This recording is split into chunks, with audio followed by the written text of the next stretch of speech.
Tonight's Modern Men is powered by the Hero Initiative. Interested in becoming a hero? Go to heroinitiative.org to see how you can be a hero to those comic creators in need.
Hey, how's it going, everybody? It's May the 4th. It's Star Wars Day. So, like everybody else on YouTube, Facebook, Twitch, everywhere right now, we have to make the obligatory Star Wars episode. So here we are. We may not get another chance to have a Monday and May the 4th line up. So we're going to do our official Star Wars episode. If you guys are keeping track last week, or I don't even know how long it's been, but whatever the last poll we had, Star Wars Darth Vader by Kieran Gillen won the poll, so here we are. Got a chance to read, or reread, in my case at least, the Darth Vader run, and it was absolutely amazing. But before we get into the chat and get a chance to talk some Star Wars, man, the pinky's up, the beard is out. Andy, how you doing?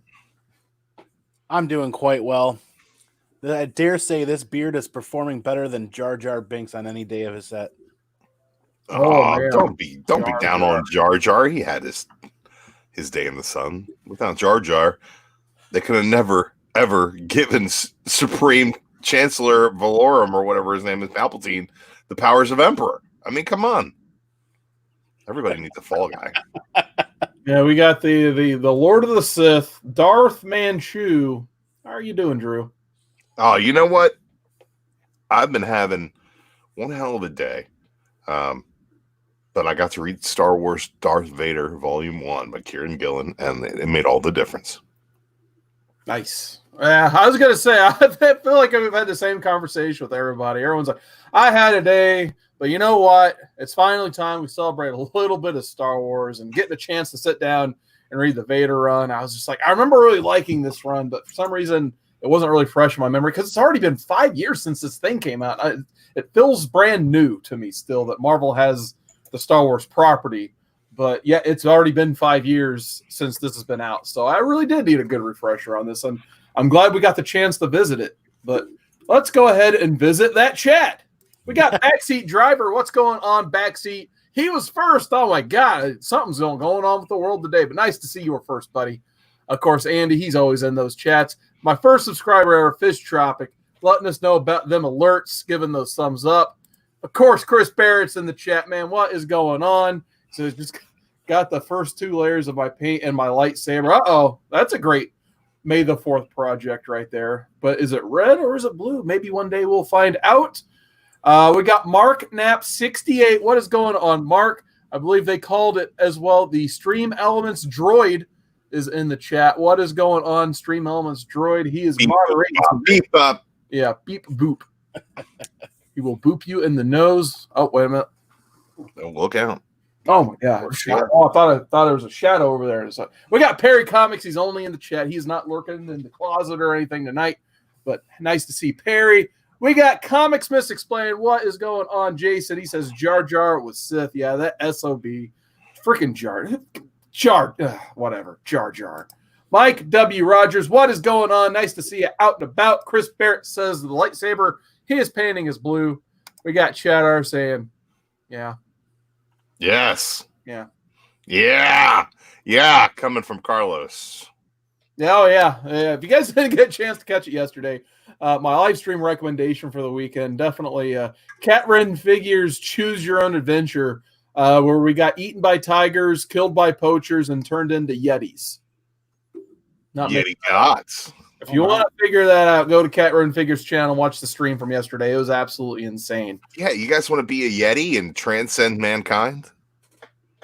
The old Yeti. But anyway, let's talk about Darth Vader by Kieran Gillen. This came out as soon as Disney and Marvel had their partnership come back together. Dark Horse was basically stripped of the license because, fun copyright with Marvel Comics and Disney, all under the same umbrella with Star Wars. So Darth Vader and Star Wars comic imprints come home to Marvel, and they gave Jason Aaron and John Cassaday the Star Wars title. And to coincide with that, we got the Darth Vader title, which was given to Salvador LaRocca on the art, which I completely forgot he was the artist on this. Seeing his art in this was so good. We're going to have to talk a lot about that. And, of course, Kieran Gillen from Wicked and the Divine fame, among a lot of other things. But yeah, he was given that. And this won the poll last week. So Andy, what were your initial thoughts of Darth Vader? Because I saw the chat today. Usually you upload a few images for the highlight in the show. And I was like, did Andy just upload the entire graphic novel for us to show? So Andy, what'd you think, bud? I'm not going to lie. This is my first Star Wars comic read. And I was blown away. I never in my life ever thought that I would be rooting for Darth Vader. And this book has me rooting for Darth Vader. The art transports me right into the Star Wars universe. It just pulls me right in. And more importantly, the rest of the books are on Marvel Unlimited. So I just kept reading. I kept going. I enjoyed it tremendously. Drew? Yeah, this is one of my favorite Star Wars things of all time. It's up there with like Mandalorian and Empire Strikes Back and the Clone Wars series and Rogue One. It's one of my favorite things Star Wars related in all facets of the title. I love Jason Aaron and Cassaday's Star Wars. This spins right out of issue number 1. And I love the Dr. Aphra series, which this volume introduces Aphra to our lives, which I think that we're all better off for having Aphra and 000 and Black Krrsantan, or whatever the hell you say that Wookiee's name. They're great characters. They're absolutely phenomenal. Oh, yeah. I'm right there with you guys. Like I said, I was just like, do I really want to read this again? Is it worth revisiting? And absolutely it was. I mean, I sat down probably within the last hour. And I just tore through the whole thing. It started a little bit slow for me, to be honest. But once I get to that Dr. Aphra introductory issue, which was issue 3, it really turns it up from there, where you get to see Darth Vader kind of start to doubt his allegiance to the Emperor, because he just obviously, those Sith Lords, they can't trust anybody. So he starts to build his own allegiances, get his own tools from the past. I like the part where you get to see his the ship that he flies around eventually, and it's Padme's ship from the prequel trilogy. Mm-hmm. I really like how they borrowed from the prequel trilogy, especially once you start to get into the incorporation of the droid army and all that stuff. So I feel like Kieran Gillen did a great job picking and choosing the stuff he used from that, because not a lot of people, especially our age, have the fondest memories of the prequel trilogy. I know there's a group out there that loves those 3 movies. I only kind of like one of them, but I really like that he took some of the best elements of that and integrated it into this Darth Vader run. Because if you're Darth Vader and you've seen these tools in action, why wouldn't you go steal these tools for yourself? Right. So, Drew, I'll go back to you. You said Dr. Aphra. and you've probably read more than me. So tell me a little bit about Dr. Aphra and why she becomes so important going in like this new Marvel continuity that they've made. Dr. Aphra is a fantastic character. She's an archaeologist. She's like a droid archaeologist. And when you think about that, you're like, well, that seems kind of weird that we'd have like a droid historian. She's not like a sit at your desk archaeologist or dig in the dirt archaeologist. She's like a Indiana Jones archaeologist. She is going into temples and structures and trying to find old AI. She's like dodging traps and lasers and things of that nature. And when Darth Vader comes upon her, she knows that, she's not long for this world at that point.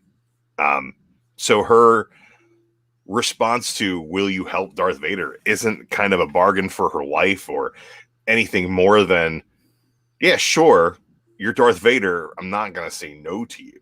And she kind of revels in the fact that now she has someone to answer to, kind of a purpose.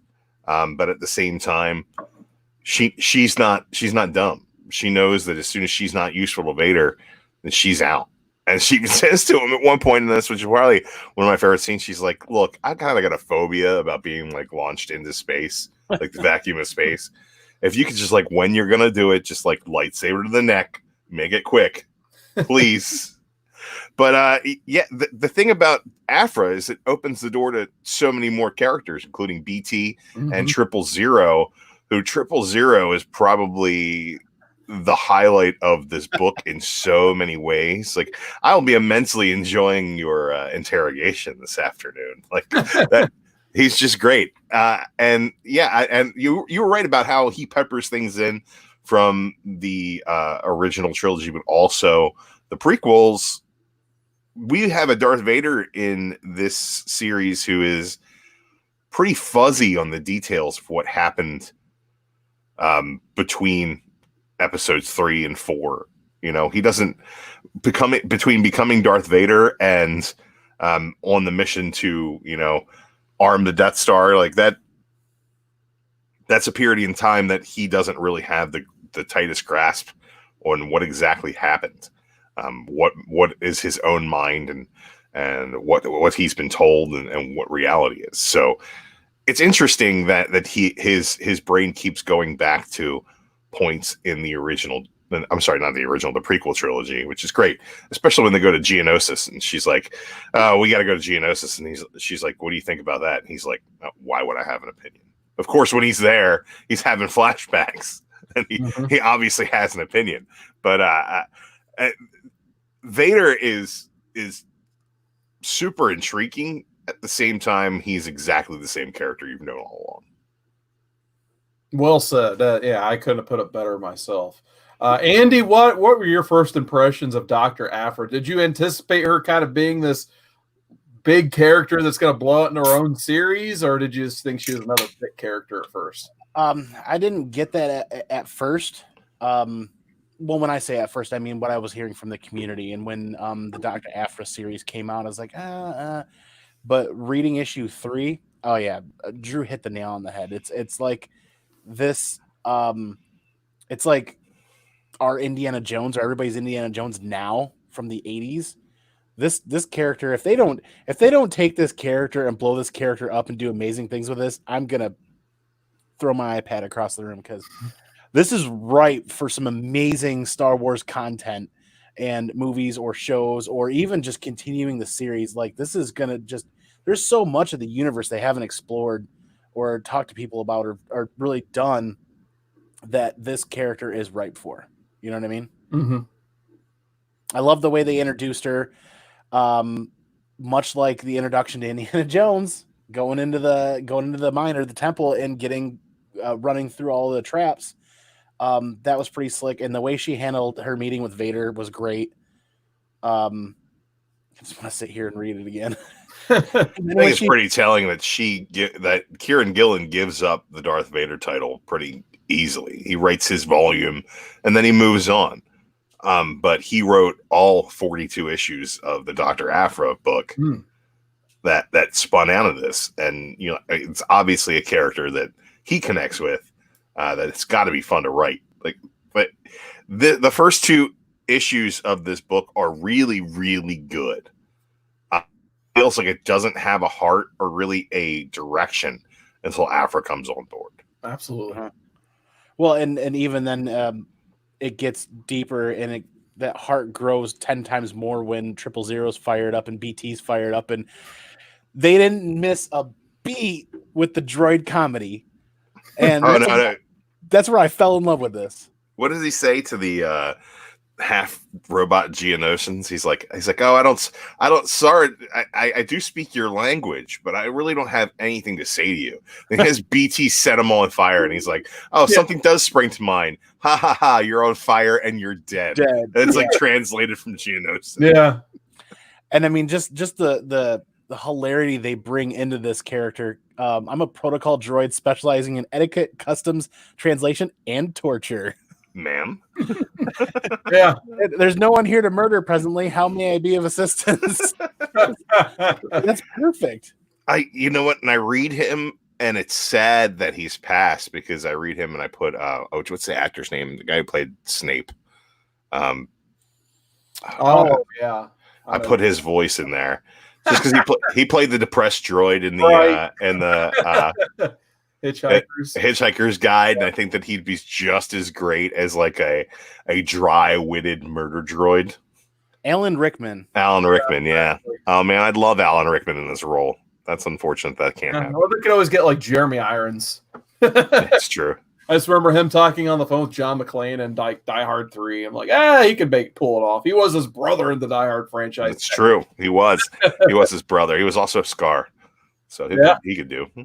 I never asked, like, what did you guys think of like Vader having to go to Tatooine to Jabba's palace and basically try to like get a deal with Boba Fett to find Luke? That was dope.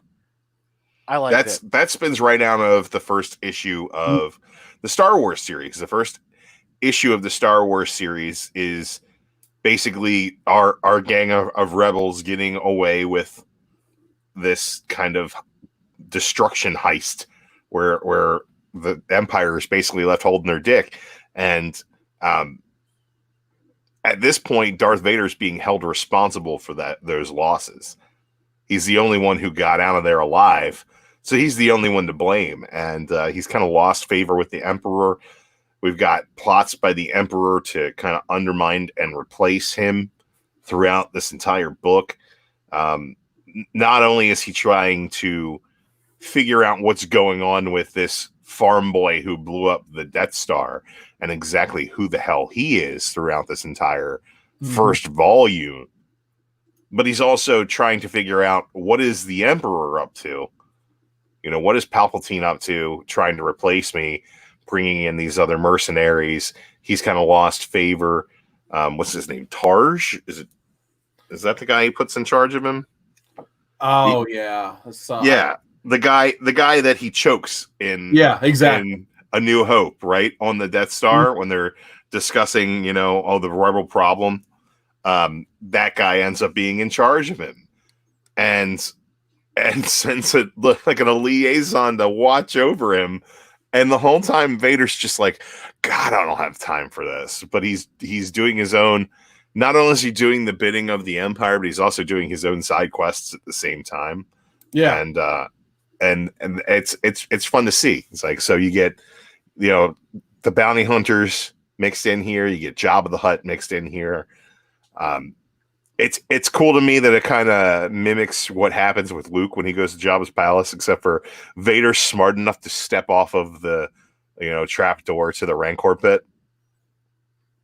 So, but there's a lot of awesome stuff in here. And then the stinger at the end of that issue where he just goes and kills the Sand People just because of what happened in the prequel trilogy as well.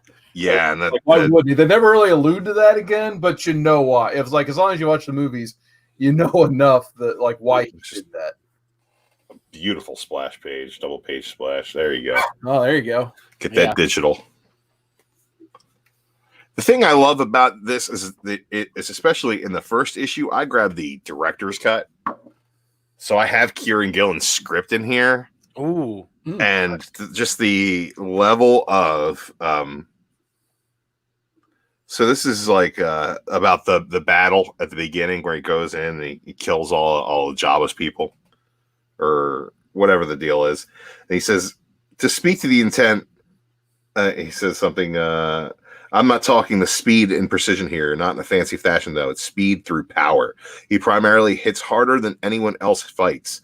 Vader fights like the one-blow Ronin samurai from a stationary position. He does not play. He does not show off. So, like, these are the kind of directions that LaRocca's getting from Kieran Gillen. And, I mean, it's just pages and pages of it. And it's just so insightful for the way that they kind of captured this character. I just think it's pretty great, man. And then you get some really nice black and whites. Let me zoom in on that. Oh, that's cool. Yeah, I mean, I think this is some of the best Salvador Larroca art we've seen. Mm-hmm. I mean, he's done some great stuff, especially in his Iron Man run, especially. But just the fact that I think he had those real life actors to base his art off of, like the Darth Vader suit, obviously, and David Prowse. And, of course, the Emperor. The Emperor looked like he was right out of the movie in this. So oh, yeah, it's perfect. Absolutely amazing. Like, almost like Alex Ross quality work, except it was more comic book. So I couldn't be happier about the art in this. Andy, what did you think about the art in general? I was blown away. I mean, look at I'm on the fourth book already. Page 1, the way it opens on Jabba's world. The names escape me. I've always been kind of like a casual Star Wars fan. I get more and more pulled in every year. And I'm terrible with the names. But it transports you right away. Right? Mm-hmm. Absolutely. I lost my train of thought at the moment. Yeah, I don't know, man. I didn't realize going into this how legit the panels, the artwork, the expressions. They did a fantastic job depicting Vader's use of the Force. Mm-hmm. Like, when you talk about something that you can't see happening in a comic book where more than half of your interaction with the comic book is you're looking at it, they did a great job with that, in my opinion. One important thing, too, to note, as this book opened up, being a casual Star Wars fan and not having read or done a lot of things through the late 80s and 90s and 2000s, they make a very important depiction at the beginning of this book. Mind tricks are not of the dark side. I was not aware of that Sith Lords or Jedi that are no longer Jedi that are Sith Lords or those on the dark side, they didn't use the mind trick. And they kind of paint that as it being below them. I was not aware of that. That's an important thing going right. Darth Vader character. Why would you do a flashy trick when you could just punch somebody in the face? Exactly. And I love how when in that same conversation, he just keeps calling him a Jedi, and he's like, I am not a Jedi. They are gone, and that's because of me. Yeah. I did that. Don't mess with me, Slug Man.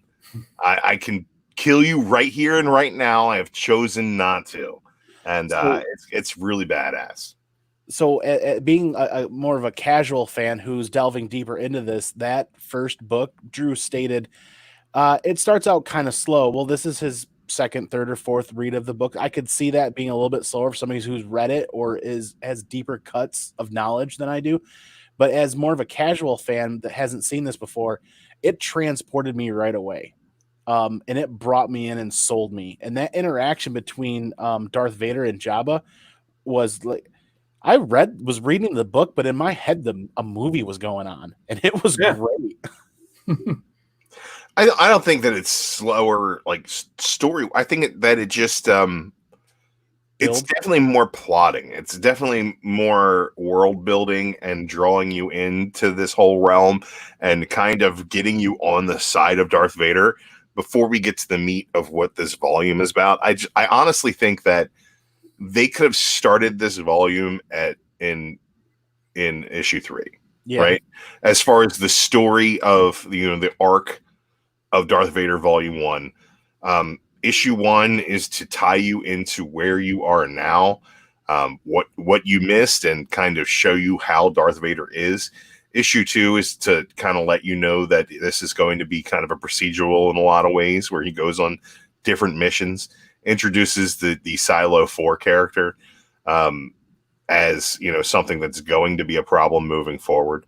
But then at the same time, issue 3 brings you the players. It brings you the Afra, the 000.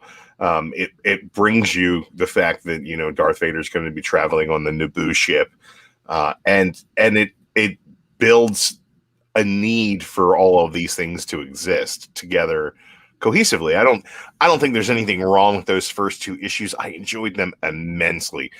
I just think that, like, when you know you're taking your timing laps around the track, but when you get to lap 3, you put the pedal to the metal and you start going as fast as you can. I think that's the way that this book works. And like you said, you're instantly transported from the opening panel of this book. You know you're in a Star Wars book. You know the universe.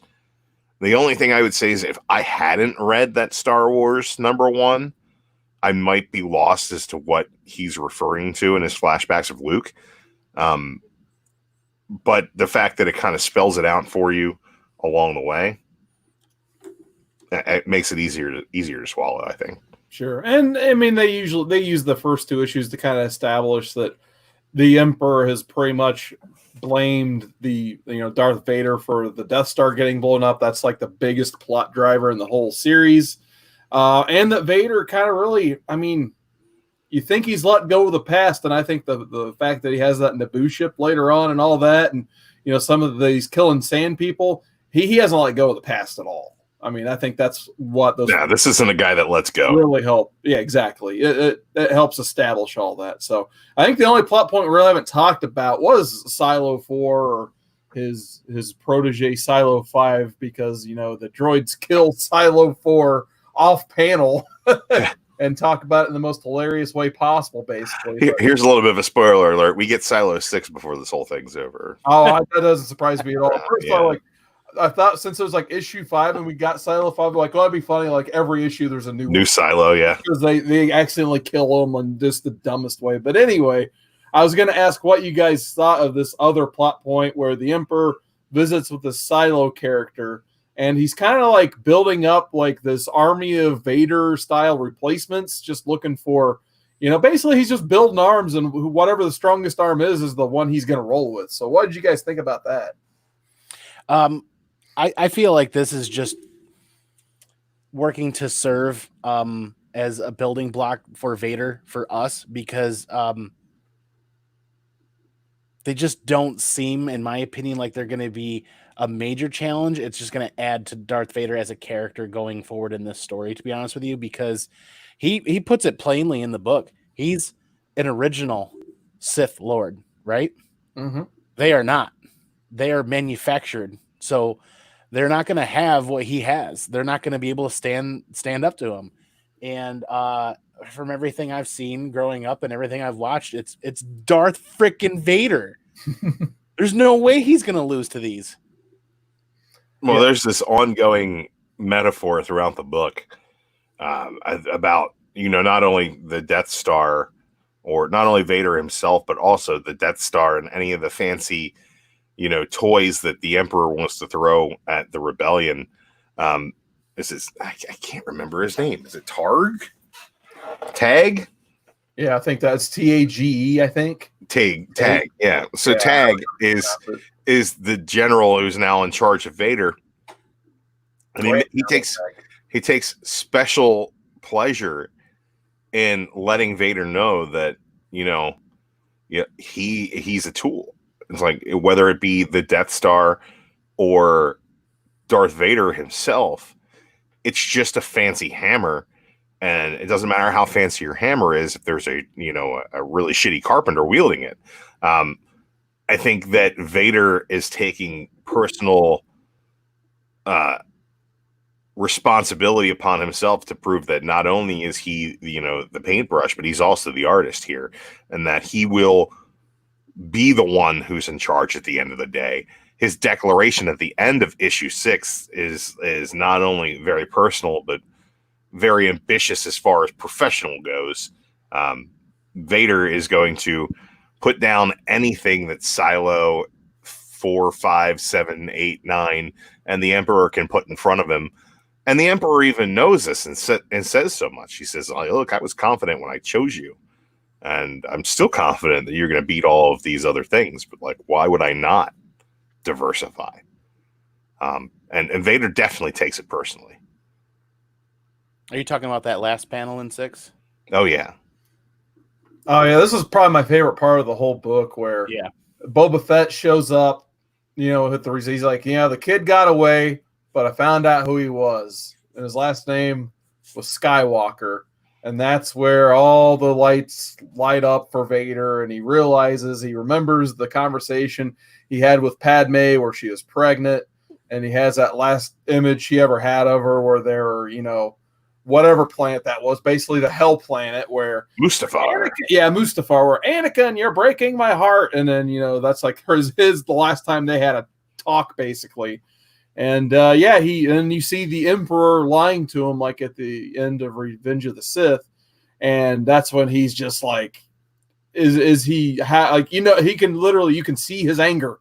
It's breaking windows, it's bending the floor, and he goes to talk to the Emperor, and the Emperor's like, "Wow, you're really angry." Sup, bro? You mad? And he's like, that's when he pledges his allegiance even further. But is he legitimately like, wow, you made me more angry? That's the objective of how the Sith works. Thank you. Or is it like, I need to keep my enemies closer type thing? Ooh, I think that Palpatine knows exactly what he did. Mm-hmm. Oh, yeah. It's not without design. And Vader kind of calls him to be like, why'd you lie to me? And then immediately realizes that, oh shit, this is what he does. Yeah. This is what he's always done. I need to keep my machinations on grabbing power for me and my, potential heir. I need to keep that, on the hush hush. But you don't hear Vader say really anything about that until he's got Luke on the ropes in Empire, and he actually sits down and talks to Luke in Return of the Jedi. You don't really realize that Vader's like, no, dude, fuck this Emperor, dude. We can go into business for ourselves. Like, you don't know that he has this kind of animosity towards the Emperor until much, much, much later. But this is definitely the seed of where that was all planted. Absolutely. Andy, what'd you think of how this ended? I enjoyed it tremendously. Once again, the artist does a great job depicting the force that Vader wields just from his emotions alone. And that was a very powerful scene when they're depicting his memories of Padme and Padme dying. And then he, the realization that he has a son and it's Skywalker and he's making those connections. I enjoyed it tremendously. One quick question for you though, Carson. How did Luke get around on the Forest Moon Endor after his speeder broke down? How, Andy? He walked. Hey! God damn. You had to get it in there somewhere before it got too late. Yeah, I knew it was coming. I'm just like, just let it in. That's for the people, folks. That one was for the people. Hope so. All right, so we're basically halfway point of the show, so that means we got to give our score for Darth Vader Volume 1. So, Andy, go ahead. I already know you talked about yours a little bit. I'm giving this a solid 9.8. Why am I giving it a 9.8? Because I'm going to read the rest of the books. Not only that, I'm going to look for those key issues for my collection, and I'm going to start collecting the run, and I'm going to go through and start reading that whole Dr. Aphra run and get that too. And from there, I'm going to bridge out into more Star Wars comic books. And I know that's a slippery slope because there's a lot of stuff out there to get. Drew? I am going to 9.6. There is definitely some room for this to be better, but I really, really enjoyed it. I love the introduction of Aphra. I love the introduction of 000. I will buy a 000 action figure. If I see one, I will buy an Aphra action figure. Either little Lego bits and a little 2-pack or whatever. I'm buying that. I'm totally in for these characters. And I think that this does a fantastic job of what the Marvel Comics have really done, and that's to bridge the old and the new and the very new in Star Wars together in a really cool way. I think this serves both the original trilogy as it's nestled between Star Wars and Empire Strikes Back story-wise. And it also services the prequel trilogy, as it really goes into a lot of what happened to Darth Vader to get him to this point. All of the books have really been like that. You know, there's little things that will service something on an episode 2, like the Geonosians. And they've done a really great job in a way. Like, Disney took over the comics and made them so much better. They took over the movies and they were like, it's like, come on, man. Like, what are you doing here? In a lot of ways. But I think in the comics, they really nailed it. And like I said, this was on my pull list. I have every single issue of this run. Afra, the same way. I grabbed all of the Star Wars title as well, and I picked up every one of the Darth Vaders that's come out since. So they're doing something right. They're getting my money for it, and I think that this was probably my favorite out of the first run of the Star Wars books for sure. Nice. Yeah, I mean, I kind of remember reading Star Wars along with this, and I think this was the superior series, even though I love Jason Aaron and I love John Cassaday, but I think this series was definitely the easier and more enjoyable read between the two. This one was definitely a little bit more focused. Star Wars, being what it is, needs to be a broader title by comparison, and service more characters. And I think that with Vader, like, Vader really only has to service Vader, and they kind of brought characters in to be serviced along the way and kind of created them. And I think that everything really worked well. Yeah, but for me, I think I'm going to go 9.2 out of 10 on this one. I think it's that very fine and near mint for sure. Like I said, the first third started a little bit slow for me. Anytime they go back to Tatooine, I'm usually like, Tatooine again, come on. But at least in this one, they used it as an example of how cool Vader could be, and it's a good hook for you to like actually want to keep reading a Vader comic instead of like, because sometimes a comic book based on the bad guy is a tough sell. Let's be honest. Right. There's only so many you could do for a long haul, and then they basically proved it. Like, you want to stay on for a Darth Vader book, so it was a good way to start building. And then issue 3, if it was issue 3 through 6, I'd probably say 9.6 to 9.8 for sure. But yeah, that's what I'm going to go ahead and give it. So yeah, that's our picks as voted by you guys from I think it was last week. I don't remember what week the poll took place. There was a poll. There was a poll at some point, but the poll is up now. We'll recap our picks for next week. You guys can vote on, but if you want to go to the community tab now, all 5 picks are up for you guys to vote on for next week. So stay tuned at the end. Did I give you a choice for that, or is that just kind of? No, you didn't. You were too late, so we just made one. So hopefully, I picked one you'll like, Drew. Well, I'm sure I'll like all of them, Carson. I was just like, what would Drew pick? And I picked one I think you would have put on there. And is it Batwoman analogy? No, it's not. I almost put it on there as a joke, but I didn't. I feel like I'd have to put V for Vendetta back on, but I know you don't want that, even though the fans may. Or I don't care. I just think at this point it's off brand for us to read V for Vendetta. Off brand. Anyway, let's roll back into the chat, because there's actually been a lot of good quotes.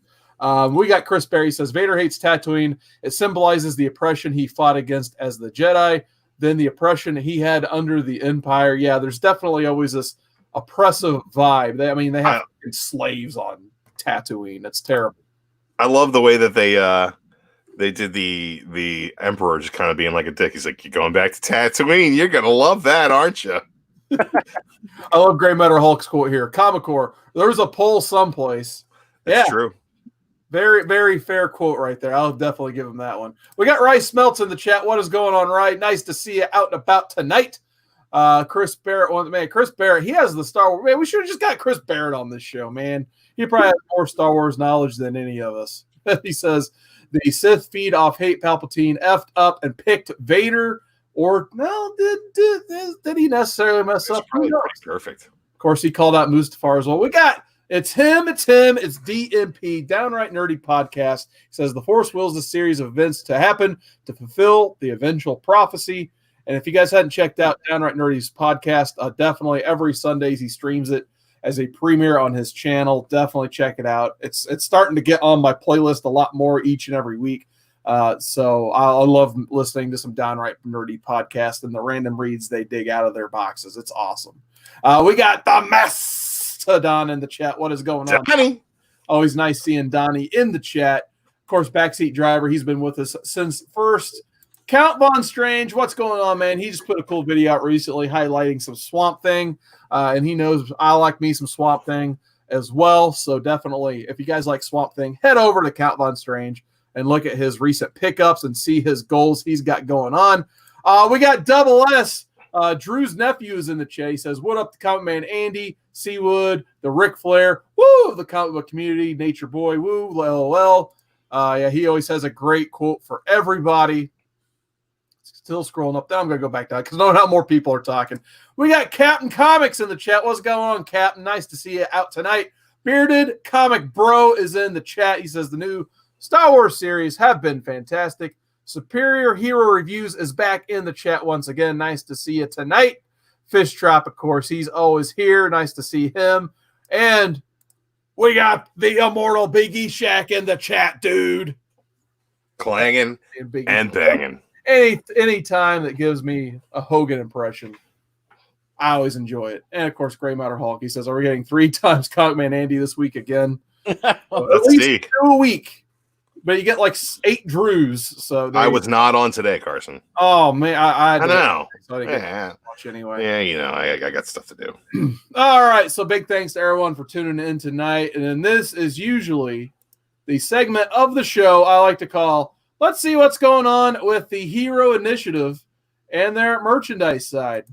So this week they have offered up even more creator experiences. So basically, if you guys hadn't tuned in the last few weeks, if you go to the heroinitiative.org/merchandise, you have the opportunity to make a donation to the Hero Initiative and get a chance to chat, not quite one-on-one, but basically like 4-on-1 or 5-on-1 with some of your favorite creators. So still available. And she's a sweet lady. If you get a chance to talk to her, you will love her. Cami Garcia, $75 donation to the Hero Initiative will get you a Q&A with Cami Garcia. She's made that new Raven young adult graphic novel. She created the Harley Quinn. She almost described it as like a police procedural, but she's working on the Black Label stuff for DC. She's got a lot of cool stuff going on, so she's definitely worth talking to. And she's one of the friendliest people I've ever met at a con. I got a chance to meet her at C2E2 this year, and she was awesome. Also, just added today. Do you like Batman, guys? Because they just added James Tynion IV for a $100 donation. You can have a conversation with him. He's writing Batman now. What's that new character, Drew, that everyone loves? Oh, the designer. You mean Punchline? Yeah, a Punchline. There you go. Punchline. That's how one of them's actually been in the book so far, and that's the designer. So I missed out on that book, so I haven't read it. So I don't know anything about Punchline, but I do. Nobody knows anything about Punchline. See what is not actually in the book. Oh yeah, that never happened. Okay, good. I didn't miss anything. But nonetheless, I love James Tynion's detective run because he loves him some Tim Drake, and so do I. And dang, he likes all my boys. So James Tynion, he's A-okay in my book. Dan Barretton, you get a chance to get a chat and a bus sketch from him. And the last fun one, this is a 20-person class, a full-blown class with Fabian Nicieza. I always miss this guy's name. I thought it was Nicieza. Nicieza. I'm going to go with Nicieza. That sounds great. Ooh. So anyway, this is a 20-person class. You can pay in at $30, and that's going right to the Hero Initiative. And there is a full syllabus of what you guys will be covering, and that will be on May 16th. 60 minutes. So if you guys want to get schooled in some writing, this is the one for you. So definitely some cool opportunities from the Hero Initiative. No, there's our poll we'll talk about a little bit later. Spoilers for Drew, I guess. So there we go. That's heroinitiative.org/merchandise. So highly recommend doing that. And if you're extra lucky, you may get moderated by one of us in the chat. You never know. I got a chance to host Charlie Adler on Saturday. I think Legend did like 3 of them last week or something like that. I think Chad's doing one tomorrow. So if you buy in, there may be a bonus that you may see a member of the Comic Corps in this whole thing and get our personal emails. That'll be fun. And no, you won't get your money back if it's me. So Joel, just check your spam folders if Drew sends you one. Yeah, I had the opportunity of doing the John McCrae right. panel last week, and that was fantastic. I learned a lot as a host, and we all learned a lot as individuals doing a panel like that. That was a ton of fun. Absolutely, that's cool. But main reason we're obviously here tonight, we're here to talk about Star Wars. It's May the 4th. We've already covered Darth Vader, but now it's time to kind of talk about just what Star Wars means to us and how. But I was basically going to start this by talking about our first memories of Star Wars. So I remember as a kid, I wasn't a big Star Wars fan until I was a teenager, but as I was a little kid, I remember on NBC, they used to have like that Sunday night movie every Sunday night that had 300 commercials in it, but you still watch it because you only had 3 channels. And you had the rotation in the late 80s and early 90s of the Star Wars trilogy, basically. So one of my first memories was seeing, no, Luke, I am your father. It was on NBC, and that's pretty much when they cut the commercial. So, I mean, I already knew most of the plot points from Star Wars, but I think it was around the time they released a VHS box set. And I don't know why all of a sudden I was like, I wouldn't mind fine just sitting down and watching Star Wars. I was probably like maybe 12, 13 years old at the time. And it was that box set. It had the really cool poster art. It was like, had the black space background. And then like, I think one had Vader, like half his face on the side of the box. The other one was like Yoda. And I think the other one, I think maybe it was a Star Trooper or Stormtrooper for Empire. I can't remember. It's been so long, but that was right before the special edition stuff hit. So it's probably like 1995, and we got it on VHS. And my parents had to make a 2-hour trip to take my sister to college. And in that car, we had like a little TV, probably smaller than my iPad. And it had a VHS player built into it. And I literally watched the whole Star Wars trilogy while my parents were driving me along to take my sister to college to move her dorm in, basically. You lived the high life. That was my first experience watching Star Wars, was like on maybe like a less than 13-inch screen in a van moving the whole time. So, Andy, what are some of your first memories of the Star Wars trilogy? I don't know, man. I'm totally sold on you living the high life in a van, driving, watching that on a little. That's amazing. That's a great story, dude. I'm coming to really realize that the time that I grew up in was probably just when they stopped a lot of the toy runs in the 80s. You and I were talking about this quite a bit backstage, or a little bit more about this backstage. Is I remember Voltron and He-Man and a lot of those other toys. I don't remember Star Wars growing up. It wasn't until I was, 10, 11, 12 years old, and we were catching that movie on repeat on TNT or one of the other television networks. And, we watched it occasionally, which is why I think as an adult, I'm more of a casual fan. Now I'm becoming more of a bigger fan because I want to know more about that universe. I didn't read the books. I didn't play the games. I didn't do a lot of that stuff when I was a kid because it required a lot of time. And, you're in school, you've got your group of friends, you're doing what you want to do. I started working right away when I was a kid and making money. So I didn't delve into Star Wars. And now I really want to delve more into it. But it just seems about that fit time where a lot of those toys, Kenner was it? I think so, yeah. Kenner had the original license, yes. I think that last run of toys was probably in the mid 80s before I really started playing with toys. So I think that played a really big role in me not being as big of a fan as I was growing up as a kid. Interesting. Well, what about you, Drew? When did you discover Star Wars?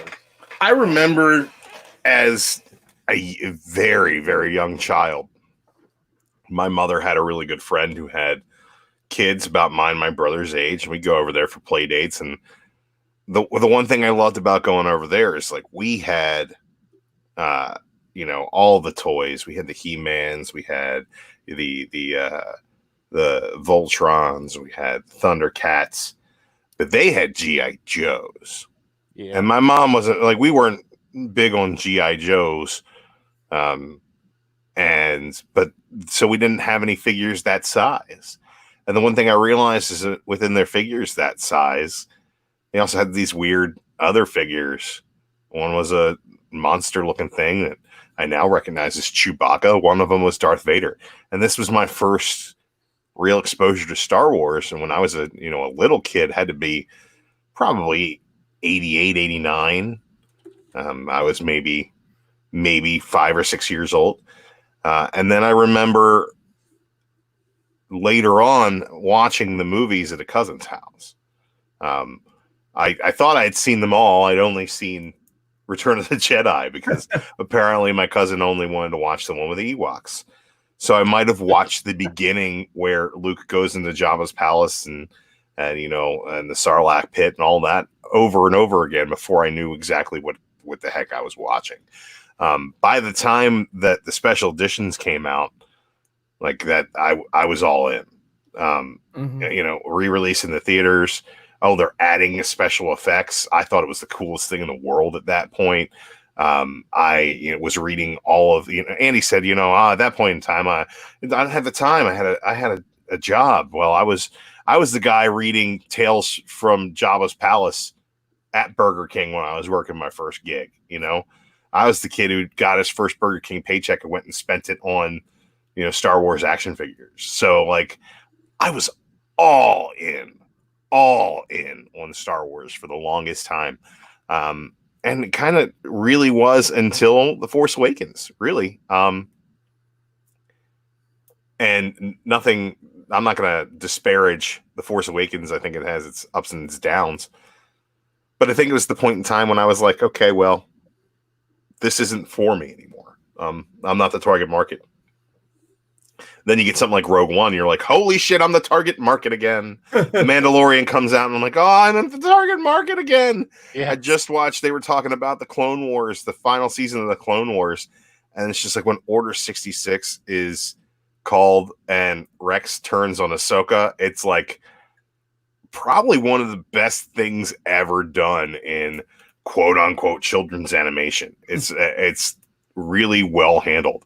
And I just think that, that there's enough there in the universe that I can continue being a fan without having to be in support of everything they do. I think the more fans that realize that, the better off we'll all be. Yeah. Chaos on Comics makes a great point here.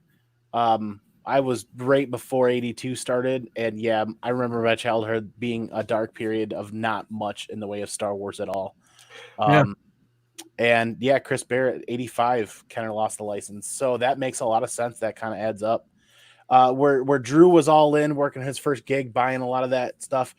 I, on the other side of that coin, was all in for Jim Lee and Rob Liefeld and Image and Witchblade and sex sells. And when you're that age and you've got a job and a disposable income, I'm buying all those awesome booty covers. So we see where that led. I have half the information that Drew does and none of those comics anymore. Well, I don't have many of the comics from back then, but I still have all the action figures. If anybody wants any mental and card Power of the Force, I'll dig them out of my dad's attic. Oh yeah, I actually ended up collecting a lot of the Power of the Force ones because for some reason, like one Christmas, my parents just bought me the entire first line minus Leia because you couldn't find that freaking Princess Leia one. Right.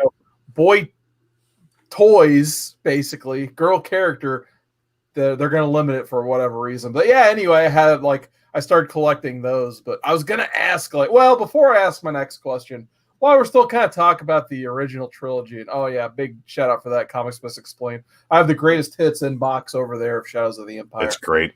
But anyway, while we're talking about the original trilogy, and I know the chat probably wants to hear our answer and put their answer in the chat.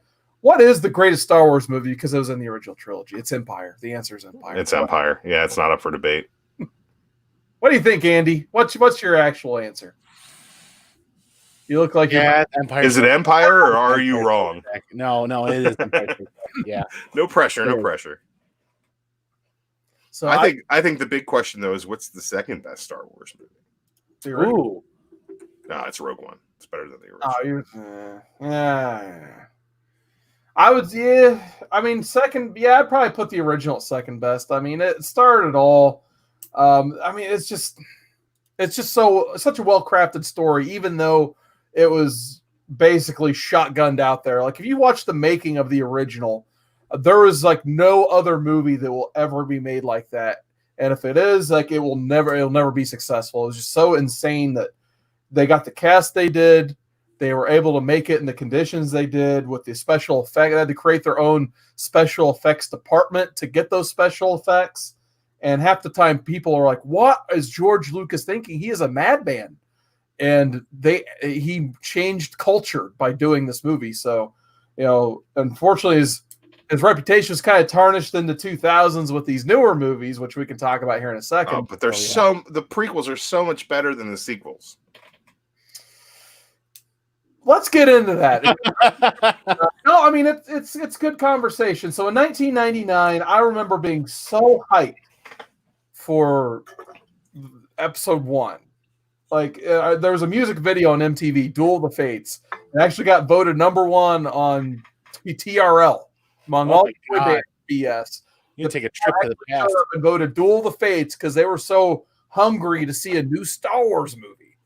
And that's when I knew, like, the hype. This is like the most hyped movie of all time. And that's including anything that's came out now, including Infinity War, Dark Knight, that stuff. Like, I think Phantom Menace is the most had the most hype to meet of any movie ever created.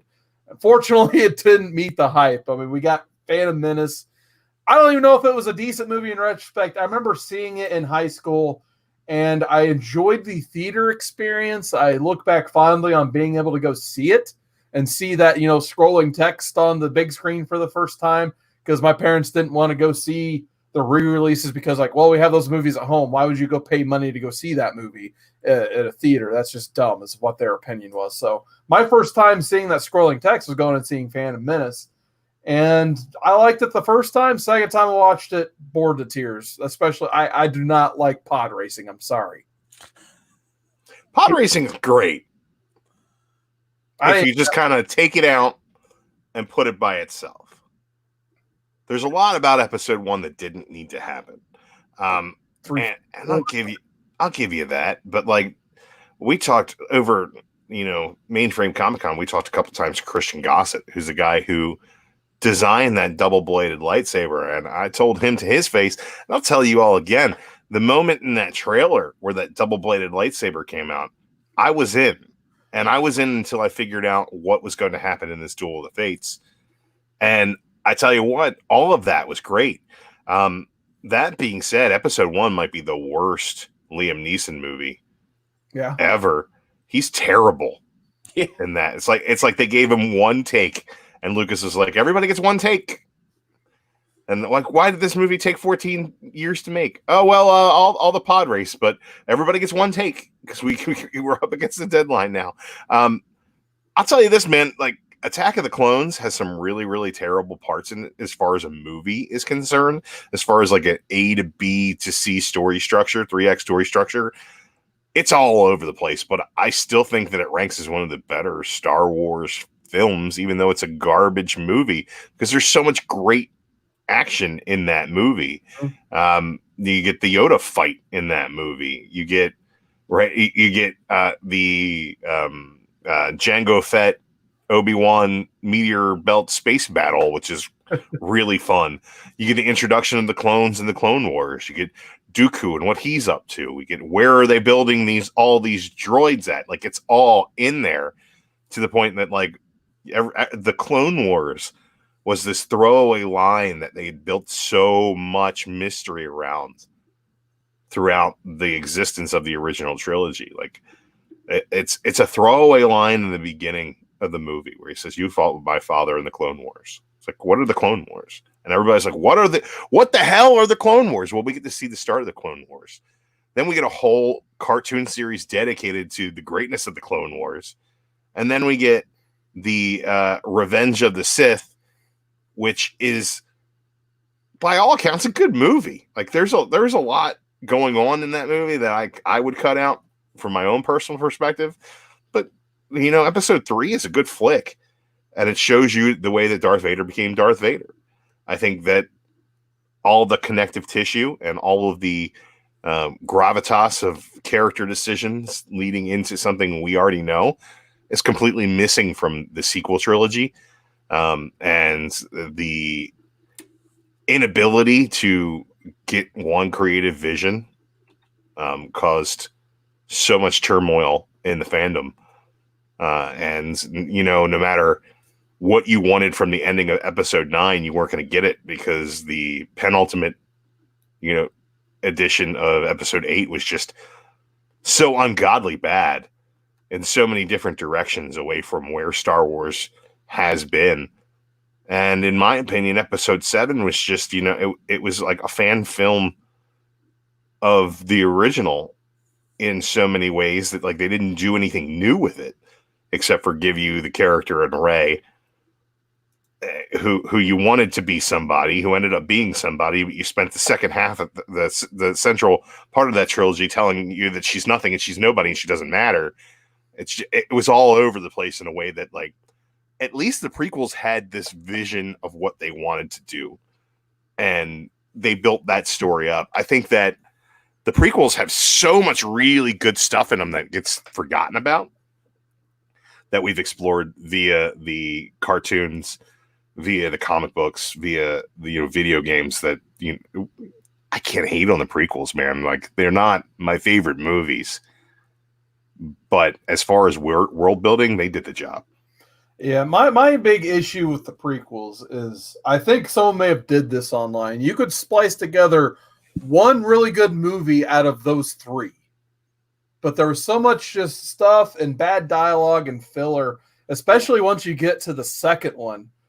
But the last quarter of each of those movies was worth the theater experience alone. And, I got to shout out, there it is, Downright Nerdy Podcast. Man, this guy is always just so generous with the super chat. So donated $10 going to our super chat pool. It goes to the Hero Initiative. He says, happy Star Wars Day, Modern Men in Chat. I recommend a Star Wars Legends novel, Darth Bane, Path of Destruction. This trilogy by Drew Carfis. I can't pronounce that. I'm sorry, DNP. But Drew is probably my favorite Star Wars story to date. Audiobook is great too. So big thanks, DNP. That is awesome. And if you folks want to cover up my face, all it takes is $10 and a wordy super chat. Yeah. Thanks, Mike. We appreciate it, buddy. We'll trade spots. Awesome. I gotta speak. Go ahead, Andy. I gotta speak my piece a little bit about this, though. Yeah. From the standpoint when these movies were coming out, they totally lost me when they sold it as a PG movie geared to a younger audience. I was done, shut down at the beginning. I was at that point in my life where I wanted to see an R-rated movie. I wanted to be thrilled. I wanted to see all the crazy stuff I could see in the movie theater because now I could legally do it. And I'll go back and watch them for the fanfare, but good God, I have a genuine hate for these 3 movies because a lot of the things that you guys said, but the fanfare, the stuff, if I could splice them down and watch all 3 of them in one movie, I agree with that. Liam Neeson is terrible. I didn't really enjoy the kid. I didn't like the way they geared the movies at all. I had a bigger point to this when I got to it, but I've lost it. Well, let me piggyback that and make a point. So, Grey Matter Hawk says in the chat, now that we've flushed out the new cast and removed all the Skywalker trilogy, I want more. Daisy needs to come back and be the Jedi we need. No, I'm gonna say it right there. What? And this is nothing against Daisy Ridley. It's more against the script writers and the people who put these movies together. Chewbacca lives in the zeitgeist, right? Han Solo lives in the zeitgeist. Darth Vader lives in the zeitgeist. Believe it or not, Qui-Gon Jinn lives in the zeitgeist. Darth Maul lives in the zeitgeist. These are characters that will be around forever. They have stood the test of time. I don't think any of these new characters that they dropped into this new trilogy were given any time to breathe, were given any time to be developed. And I don't believe that in 20 years, people will be playing with a Rey action figure. I just don't believe it. There's not enough development for those characters. Whereas, Luke Skywalker has a 3-episode arc where he even gets a little darker and then needs to find his path again. None of that was done with any of these characters. They started off with a good path coming out of episode 7.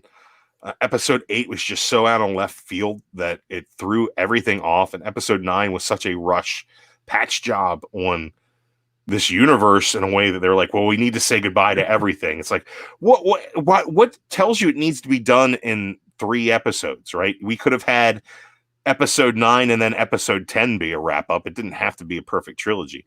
I think that they did not take the time in this new trilogy to even make any of these characters relatable. Like I came out of episode 7 thinking Poe Dameron's a badass.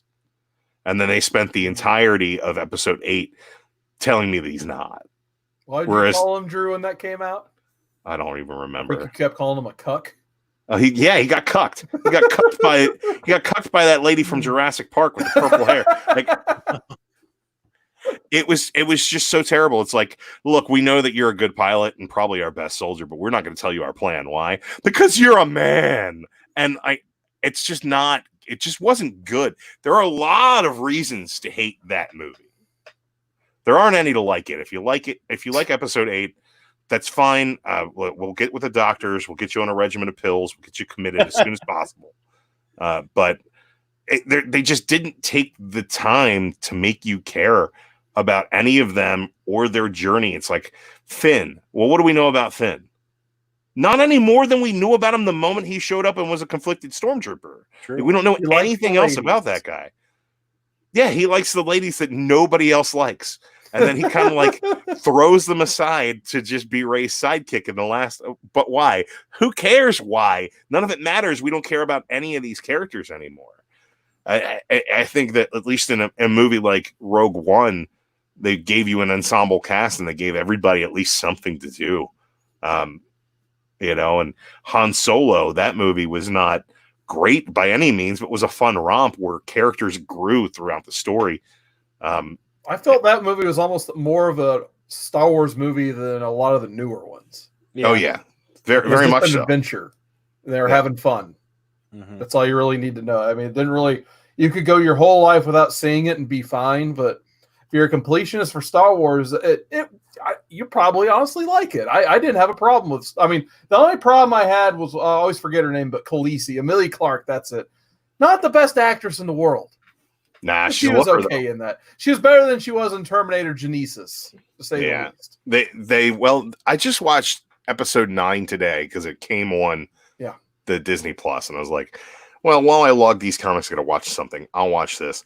And there's a scene when they go to the one planet to meet Babu Frick, which, like, I take everything I just said back because Babu Frick is amazing. But beyond Babu Frick and C-3PO in episode 9, there's nobody to care about. She does this thing where Zori is the character that comes across them, and she knows Poe from his days of running Spice, and it's just like the only little bit of we get into his character, and then it goes away really quickly. And she's like pulls guns on Rey. They're like, oh, she's the one they want. She's the bounty. And then Rey just like knocks everybody down, pulls out her lightsaber, puts it to the girl's head, and the girl says to her, "Not that it matters, but you're okay." And she did nothing but knock her on her ass. So she doesn't know that she's okay. She's just like, wow, this chick's a badass who could kill me. So I'm going to try and make friends with her. And then Rey's like, it matters, and picks her up off the ground. It's like it's supposed to give you this sense that this is a likable character, but they just say it. They don't show it. So there's nothing likable about her throughout the entire damn thing. None of it makes any damn sense. And you see, Air Spider says in 20 years she'll grown up on all the characters and will be mad and our all opinions will be invalid. I don't think so, man, because kids don't give a shit about Star Wars in the way that they used to. Correct. And the kids that do give a shit about Star Wars are running around playing Luke Skywalker and Stormtroopers.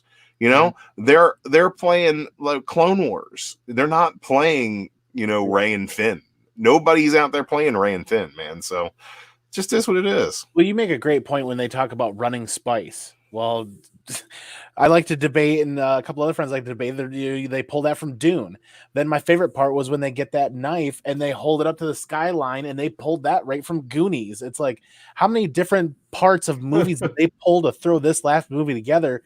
And it was saddening. When we watched this in the theater, we went in expecting to be enthralled and pulled into the Star Wars universe.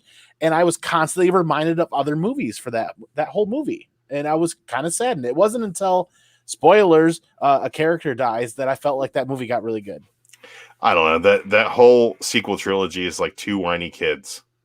Like, It's just like Kylo Ren and Rey are just millennials, and they don't have any patience to learn about what makes this world special or why they are where they are. They're just like, I want to do it. I want to do it. I want to do it now. And that's like the entirety of it. And call me an old man if you want, but I just, there's nothing about it that is Star Wars to me. See, I think the ultimate failure of the new trilogy, and I actually kind of liked Episode 9. I thought it was a blast seeing it in the movie. I think it's a lot better than 8. I thought it cleaned things up a lot better than it had any right to do. That's the problem. Like Episode 7, it did what it needed to do. It was fan film-esque, as you said, but it established this new cast they wanted to get over. So it was what it was. But what the problem is, you have 8 versus 9. So I know people actually really like Last Jedi a lot. And the problem is Episode 9 comes along, and now you have these two movies that kind of blend together like oil and water, which is something you don't want to do when sequelizing movies, period. So in my observations, the people who didn't like 8, I didn't like 8, to be honest, so I'm in the party of people who didn't like 8, seem to kind of like or really like Episode 9. But the people who really liked Episode 8 hate Episode 9. So it's just like they divide their already niche audience even further. Thus, I consider it the worst trilogy of the 3. Like I said, at least the prequel trilogy, it has its fans and the people kind of respect it now, even though there are still tons of people who don't respect it and are original trilogy enthusiasts. But just I've yet to meet the person, and there's probably people out there. I think a couple people in the chat say they just like all of them. But a lot of people, in my perspective, don't like all 3 of the new movies together. They like one of the 3 or 2 of the 3. Right. And, I remembered a point I wanted to make earlier. At the end of the day, this is my biggest gripe. The original trilogy with the graphic effects, the special effects in the video and the story stands up over time. The Disney trilogy, Attack of the Clones, Phantom Menace, Revenge of the Sith, the stuff doesn't stand up. The graphics, the special effects. You mentioned the Yoda battle earlier, Drew. That was terrible.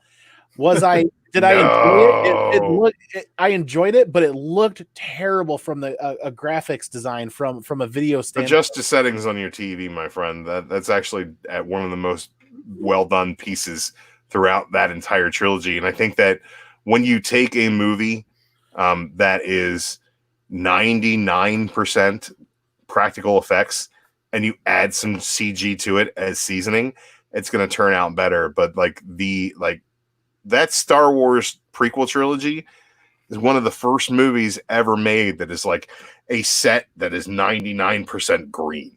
Like that, most of that movie was created in a computer.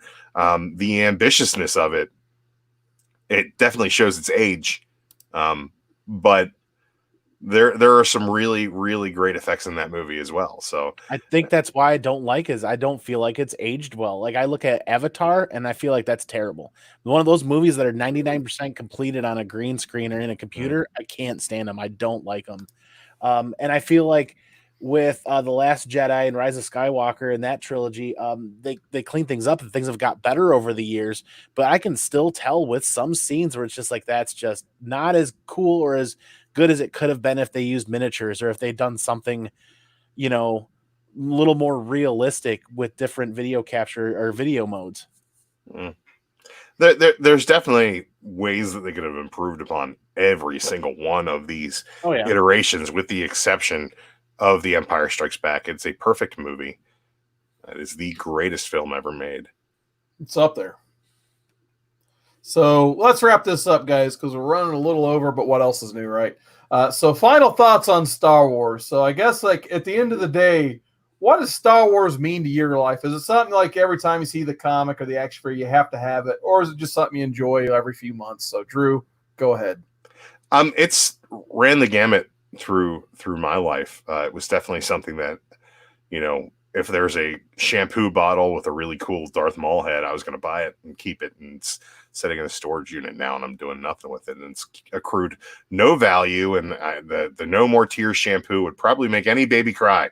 But at this point in my life, I'm very, I'm like I am with Funko Pops. It's got to be something that really speaks to me.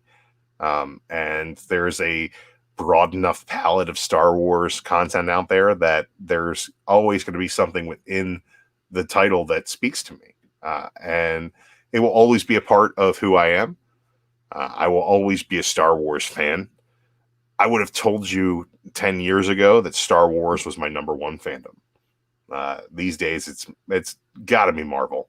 Yeah. There's really no way around it. And I think that Star Wars coming to Marvel is maybe a part of that as well. These books have been really good, but Star Wars for me will always be the original trilogy, will always be, Joseph Campbell meets Akira Kurosawa through the eyes of a Westerner, and that wants to make a space opera based off of Flash Gordon. Like it's so much a mishmash of different things that it's hard to nail down what Star Wars is. I think that's why it means so much to so many people. What about you, Andy? To me, Star Wars means it's easier to kind of show you guys.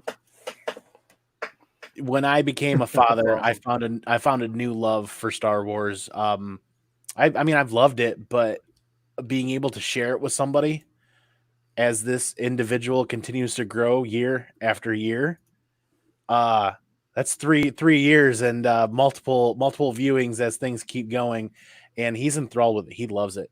I can't quite get his attention span long enough to sit and watch a whole series yet, so we're working on that.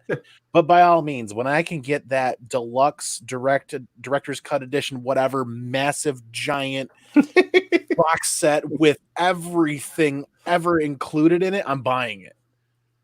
It might already be out. I don't know. I tend to not look at some of those things because they can get expensive fast. But like I said, a couple of the guys in the chat said earlier, 1985 kind of lost that license. I kind of grew up in a dark age of Star Wars. I don't want my son to grow up in a dark age without Star Wars, because I think we're on a massive pivoting point where we know what we've had, we know what we've got, and I think they're just going to continue to make it better and better and better and deliver more and more with Disney Plus and a lot of other things. I think Mandalorian, we didn't even scratch the surface with this. Mm-hmm. I think Mandalorian is literally just scratching the surface of what they intend to do in the coming years with this universe. And I get goosebumps thinking about that because it is just way too cool. Yeah, and I know they've toiled with either an Obi-Wan movie or a series. I will be first in line for that because he's probably my favorite character in all of Star Wars. I think besides Anakin, he definitely has like the most intriguing story to me. So I can't wait for the future of Star Wars, because we kind of said the new trilogy, it was for a new audience. It really wasn't for us. But we're getting the Mandalorian, we're getting Rogue One. They're still going to make stuff for the people like us who've stuck around for a very long time. So, and you got other stuff for the kids, like they got the cartoons, they got Clone Wars, and yet us, like you, Andy, as a parent, can sit down and really enjoy watching that with your kid. And they're just going to keep trying. They're just going to keep, broadening the perspective and trying to, franchise this thing for all it's worth, and not going to be worth one day, obviously, but I look forward to seeing what they're going to come up with very soon. So, I mean, how many children became astronauts or scientists because of their love for Star Wars out of the 70s, right? Well, they're doing it wrong. They should have became monks, because this is a fantasy story, not a science fiction story. Andy, they become an astronaut for Star Wars. You're not going to get what you need. You're not going to get what you need out of it. It's a lot of math. It's a lot of math, and there's no laser swords. If you became an astronaut because of Star Wars, you fucked up. You fucked up, man. I think that's way too deep cutting in there, but I mean, Aggressively Relaxing has one of my favorite comments in the chat. I just want to show this real quick. I've been boycotting the franchise since Empire destroyed it. Thank you so much for that. I'll give you that. And Grey Matter Hawk said, another thing is, though my generation had Lord of the Rings and that changed the trilogy game, it affected my fandom. Yeah, man, but if you really, really, really want a terrible prequel trilogy to ruin your love for a great trilogy, all you got to do is watch the Hobbit movies. Jesus Christ, what were they doing? It's almost like they got the George Lucas playbook and they're like, all right, how do we make this CG-laden mess that nobody loves? They had extended versions too. They're like 12 hours of Hobbit. Wow. Too much Hobbit. That's the one I couldn't finish the last one. I still haven't to this day. I've tried many times. Those ran 3 hours a movie. One day we'll try to figure out an excuse to talk about Lord of the Rings, because I remember my favorite part of Clerks 2 is where they're comparing the two trilogies, the original Star Wars and Lord of the Rings, and the one nerd just gets so mad he just pukes. Is the best part of that movie, in my opinion. But yeah, big thanks to everyone joining us tonight. Talk about Star Wars. Like I said, we got Aggressively Relaxing. He's been hanging out in the chat. Comic Mag Musings, thank you for joining us. Count Von Strange, that guy's been with us in the chat for quite a while tonight, so thank you. Air Spider 23, Sarah K. Sorry, the chat moved on me. Gray Matter Hulk, Chaos and Comics. Of course, DNP had that super chat earlier. Thank you so much for that. No, thank you for joining us, DNP, and of course, Chris Barrett, Bearded Comic Book Pro. But yeah, that pretty much wraps up our discussion of Star Wars. So next week we're trying to plan these shows in advance, so to hype up shows for you guys a little bit. So I think next week, it's our first one where we actually don't get a chance, or we're not stuck to a main thing because we booked 3 weeks out. We're not doing that right now. We're done with that finally. What's going on, K-Dog? Nice of you. No more long-term booking. Chat. Yeah, we're gonna do short-term crazy breakneck booking like episode 9. Here comes the Vince Russo version of Modern Men. Look, bro, we're gonna do the video games next week. But yeah, we're gonna talk about Judy Bagwell on a pole, bro. Well, forklift. But anyway, we're gonna talk about comic books and video games next week. So we're gonna talk the Arkham series, Spider-Man, Marvel vs. Capcom. I'm gonna talk about some TMNT, whether you guys like it or not. We're gonna have some fun next week talking about some of our favorite video games. We're going to pull up a best of list, and we're going to pull up a worst of list, because we got to talk about Superman 64 and Aquaman. Oof. And warn Andy, if he ever buys a GameCube or an N64, not to buy and play those by mistake, because they're horrible. And we're going to talk more about that next week. But the picks, and Drew, you slept in. I'm sorry. You missed out on making picks. But we came up with 5 picks for you guys. This is why I've been most excited. It feels like it's been an eternity since we got a chance to make a poll with picks on it that weren't like one thing.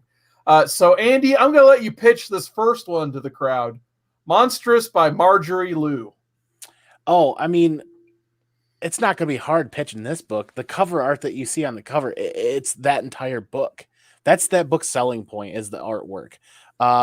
It's got an amazing story from what I'm hearing. I've never read it. We should read it because I've never read it. That's my selling point. Absolutely. All right, Drew, I'm going to let you pitch this next one. This is one I picked for you. Vision by Tom King. Oh, the best Tom King has ever been and probably ever will be. I mean, that's really hard to know about it. Like, if Tom King has left a bad taste in your mouth by, making Wally West a suicidal, homicidal maniac and then trying to erase it with some weird retcon at the last issue, just read Vision and you'll be like, wow, this guy can write. What happened? So I had to pick my next pick for the Great Legend. He's been begging me to put this on the poll, so I finally did. We got that Farmhand by Rob Guillory. So actually, I think that was technically your pick, Andy. Have you had a chance to read any Farmhand yet? I haven't, and I picked that because it's Legends picked, and he's talked about it for weeks and weeks and weeks. The premise sounds amazing. Once again, my selling point is I haven't read it. I hope you guys haven't either. So let's read it together. Yeah, absolutely. The next one I picked, we had a lot of fun reading Kieran Gillen this week. So I figured, let's say people want to go back to the Kieran Gillen well again. I threw the Wicked plus the Divine on there because I think it's his best work. He gets to team up with Jamie McKelvey, who is one of the most underrated artists going in comics today. That guy is phenomenal. Everything he does is great, in my opinion. So a great story there where you get to compare, gods to pop stars, and they only have a few years to live. It's a lot of fun. I hope to read the whole run one day, but I'd like to revisit Volume 1 with my Modern Men friends. And the last one, I completely threw a curveball. I've never read this comic. I know nothing about it except the movie was cool, and there was a cool 8-bit based video game that was released on the Xbox Live Arcade once, and I've heard nothing but hype behind it. Scott Pilgrim by Brian Lee O'Malley. So, Drew, have you read Scott Pilgrim? I have read most of Scott Pilgrim, and the problem there is going to be finding a place to end. As the first, we'll do the first volume, I guess. But Yeah, it's on Comixology Unlimited. So for some reason, I don't know if that'll do that well on the poll. I've been wrong about these things in the future. I figured these 5 reads, there's I don't know if there's one I could see running away with the poll. Maybe the Tom King Vision, because people love him some Tom King. So we'll see. Like I said, I don't think there's going to be one huge front runner, but maybe those crazy Scott Pilgrim fans will come out like the Scotty Young fans did that one time. That was weird, man. That was very weird. Yeah. Like we had all these, not the dog Scotty Young. I just didn't know that many existed. And when we put a Scotty Young book on the poll, it won by a landslide. So I'm curious to see if those his fans exist because you see his lines at cons. They get picked quick. No, absolutely. Yeah. So I'm very curious to see how experimental this week 31 poll is going to be. Ooh. There are 14 votes already, and you'd be surprised to see what's leading right now. All right, I got to put one in to see what's up. Oh, yeah, I'll go. Oh, wait, it doesn't pop up for me. Well, anyway, I got to get on my phone and look at this then. Anyway, let's go ahead and sign off, guys. So, Andy, where can people find you? You guys know where to find me every Monday night here with Modern Men, my favorite show every week, and occasionally on some of the other shows. And I'm hosting any Andy Given Thursdays. Stop by, hang out. We'll talk some comic books. You guys can find me on the Pinkies Out podcast and check out my own channel for some unboxings and some other fun stuff. Awesome. Oh, that's right. You can find the vote on the community tab on the Comic-Core homepage. So if you go down and click where it just says Comic-Core after the video, just go to the tab that says community, and that's where the poll is. Unfortunately, YouTube does have a cool hot link. Wow. I didn't drop in yet. So, yeah, I don't know why that doesn't exist, but it's just under our community tab. So, Drew, where can people find you? People might be able to find me tomorrow if I do a daily show. I've kind of got some life going on right now, so we'll see if I can squeeze that in. But if not, I'll see you on Friday and on the round table. But we're trying to do some daily shows this week. We're going to see if I can't squeeze those in for you fellas. Awesome. And ladies. Oh, we have 0% still. So if you know any ladies, send them toward the mod. Anyway, I'm not even going to finish that sentence. You can find me.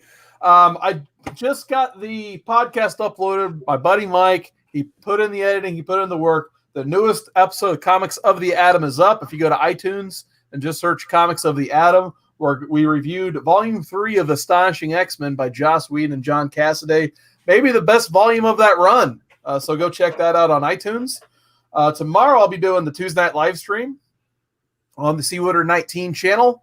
So I got an A-OK to show off. I may have a couple mystery boxes. I bought some mystery boxes I'm excited about. Ooh. From Comic Vantage. I haven't bought some for over a year, but it was almost a turtle-centric one. I like me some turtles. I feel like having a little bit of fun, so I'm going to maybe open a couple mystery boxes. If they ship tomorrow, it also may be a bonus episode on Wednesday, depending on how fast they ship. So we'll see about that.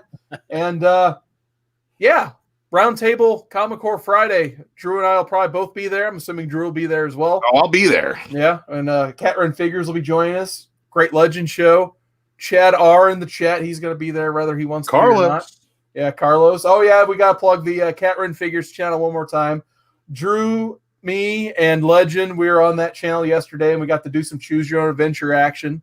So if you guys want to see Cat read a children's Choose Your Own Adventure, and me, Drew, and Legend get mauled by tigers and killed by poachers, it's an experience you have to see to believe. So I highly recommend checking out that video. But guys, thank you so much for joining us.